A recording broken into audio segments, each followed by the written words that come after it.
AP liquor scam కేసును దర్యాప్తు చేస్తున్న సిట్ హైదరాబాద్ లో సీజ్ చేసిన 11 కోట్ల రూపాయల నగదును విజయవాడకు తరలించారు. విజయవాడ సిట్ కార్యాలయానికి నగదుతో పాటు నిందితుడు వరుణ్ ను కూడా తరలించారు. కాసేపట్లో వరుణ్ ను జడ్జి ఎదుట హాజరుపరిచే అవకాశం ఉంది. ప్రస్తుతం వరుణ్ ను ప్రశ్నిస్తున్నారు సిట్ అధికారులు.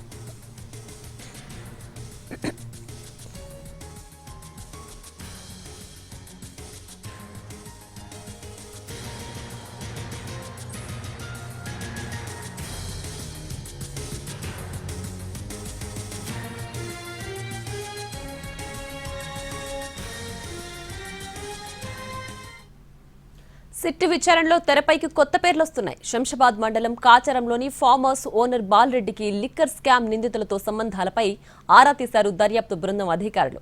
ఫామ్ హౌస్ ను ఎవరికైనా లీజ్కిచ్చారా అనే కోణంలోనూ విచారణ జరిపారు. ఈ ఫామ్ హౌస్ లోనే 11 కోట్ల రూపాయలు సీజ్ చేశారు.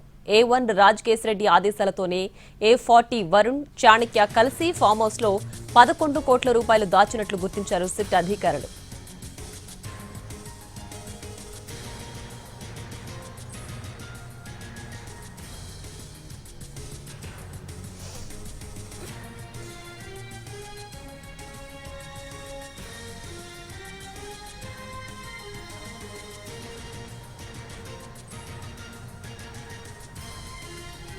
ఏపీ లిక్కర్ స్కామ్ కేసు దర్యాప్తు చేస్తున్న సిట్ హైదరాబాద్ లో సీజ్ చేసిన 11 కోట్ల రూపాయల నగదును విజయవాడకు తరలించారు.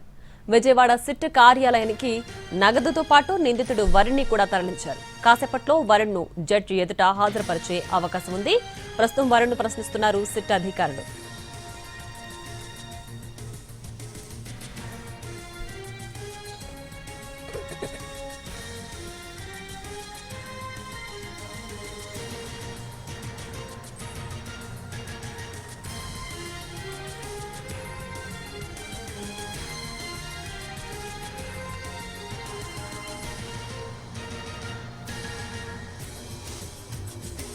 సిట్ విచారణలో తెరపైకి కొత్త పేర్లొస్తున్నాయి. శంషాబాద్ మండలం కాచరంలోని ఫామ్ హౌస్ ఓనర్ బాలరెడ్డికి లిక్కర్ స్కామ్ నిందితులతో సంబంధాలపై ఆరా తీశారు దర్యాప్తు బృందం అధికారులు.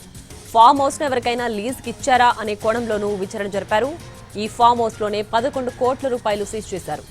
A1 రాజకేశ్ రెడ్డి ఆదేశాలతోనే A40 వరుణ్, చాణక్య కలిసి